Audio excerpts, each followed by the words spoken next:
My name is Diane Morrison, and I'm 42 years old. They say you never really know someone until you see how they act when money's involved.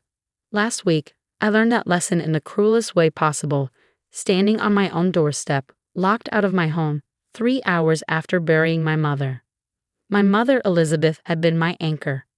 When my father died when I was 12, she single-handedly raised me, working 2 jobs while getting her nursing degree.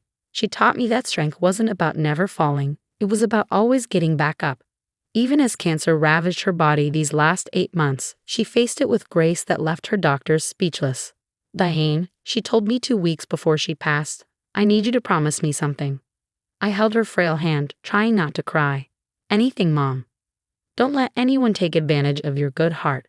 Not even family, especially not family. I thought she was talking about my deadbeat brother who'd shown up suddenly after years of absence, sniffing around for inheritance. I didn't realize she was warning me about the vultures I married into. My husband Robert and I had been married for 15 years. For most of that time, I'd been the primary breadwinner, working as a software engineer while he pursued his passion projects. A series of failed startups funded by my salary. His mother, Linda, had never approved of me. In her eyes, her precious baby boy had married beneath him.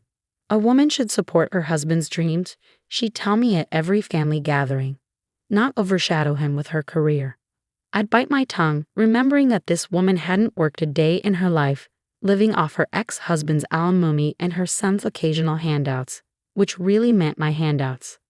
The morning of my mother's funeral, Robert seemed distant. He'd been acting strange since Mom's diagnosis, constantly asking about her assets, her will, her house. I was too grief-stricken to pay attention to the red flags.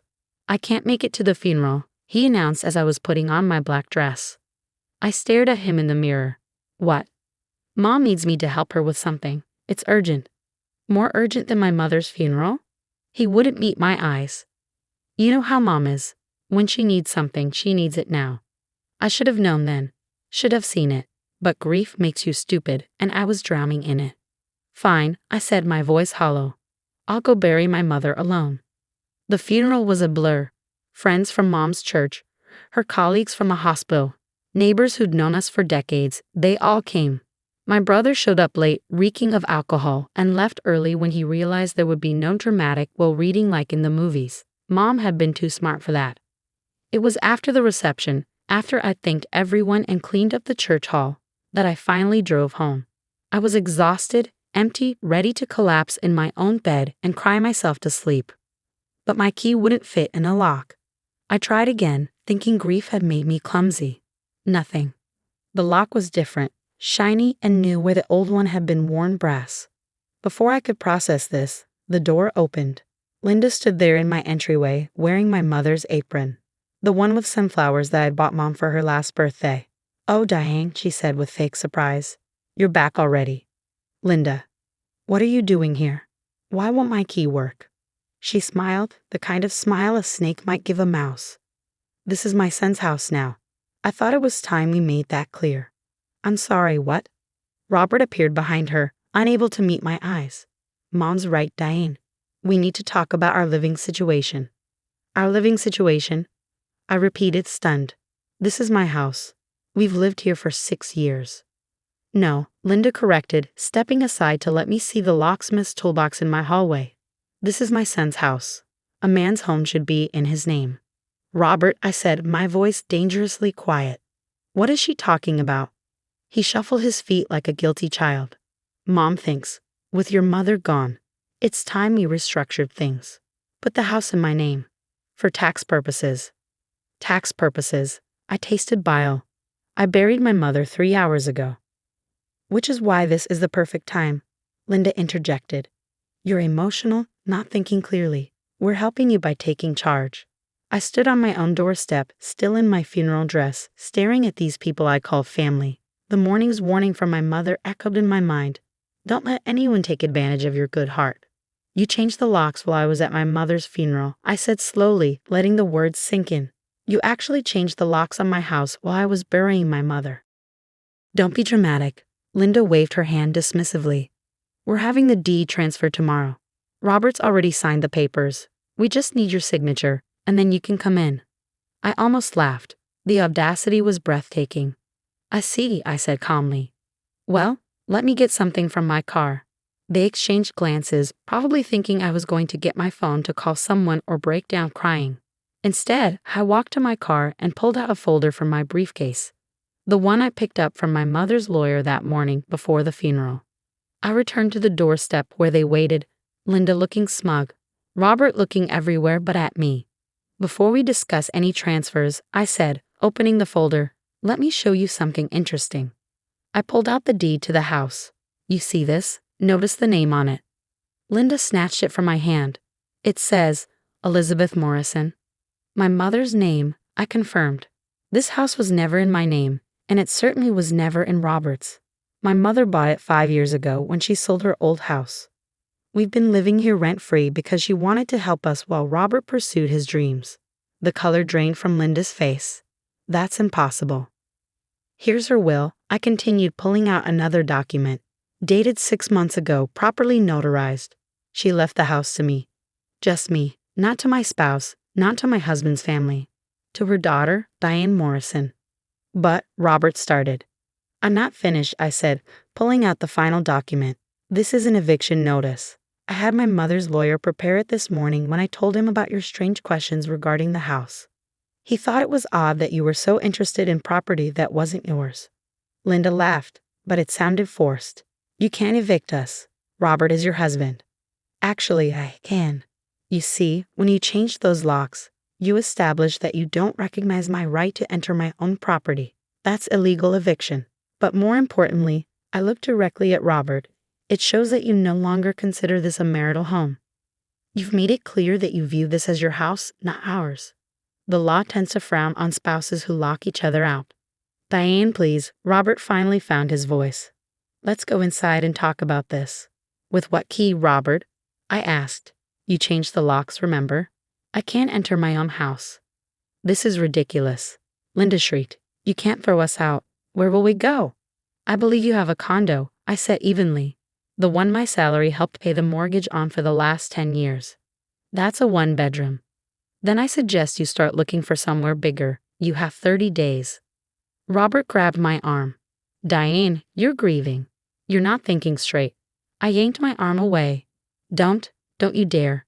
I just buried the only person who truly loved me, and I came home to find you changed the locks while I was gone. Who's not thinking straight? We were trying to help, Linda insisted. By locking me out of my own home. By trying to steal my dead mother's house. My voice rose for the first time. You want to help? Pack your things and get out. You need us to sign to get back in, Robert said desperately. I smiled then, and it must have been unsettling because they both stepped back. Actually, I don't. This eviction notice allows me to have the locks changed back. The locksmith will be here in. I checked my watch. About 20 minutes, along with a sheriff's deputy just to keep things civil. You planned this? Linda gasped. No, Linda. My mother planned this.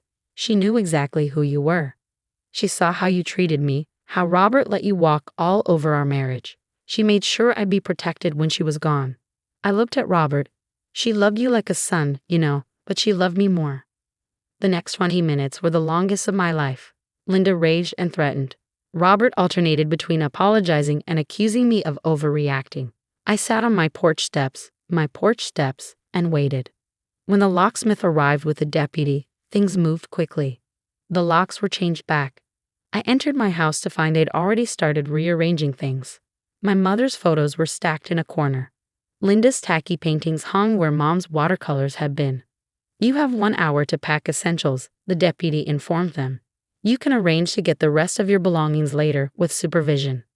Linda turned to me one last time. You're making a huge mistake.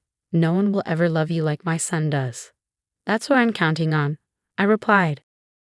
As they packed, I found more evidence of their plan. Papers on Robert's desk showed they'd already contacted a real estate agent about selling the house. They'd researched how to transfer deeds. They'd even looked up how long they'd have to wait after my mother's death to make their move. They decided the funeral was perfect timing. I'd be too distraught to fight back. They were wrong. Grief didn't make me weak. It made me see clearly for the first time in years. When they finally left, Linda clutching her garbage bags of clothes, Robert wheeling out a suitcase, I stood in my doorway, and watched them go. This isn't over, Robert said. I'll get a lawyer. That house is half mine. Get a lawyer, I said. Get 10 lawyers. The house was never marital property. It was my mother's, and now it's mine. Just like the hefty inheritance you were sniffing around for. Oh, didn't I mention? Mom left me everything. Her savings, her investments, her life insurance. All of it. His face went slack. How much? Wouldn't you like to know? I smiled. Here's a hint. Nurses who invest wisely for 40 years do quite well, especially when they live frugally and save everything for their only daughter. Diane. Goodbye, Robert. I closed the door, my door, and locked it with my new keys. That night, I sat in my mother's favorite chair, wrapped in her quilt, and cried. Not for my marriage, that had died long before my mother did. I cried for her, for the woman who'd seen this coming and protected me even in death. I found a letter in her desk, dated just a week before she passed. My darling Diane, if you're reading this, then you've discovered what I've done. I hope you're not angry with me for keeping secrets. I wanted to tell you about the house, but I knew you'd insist on putting Robert's name on it too.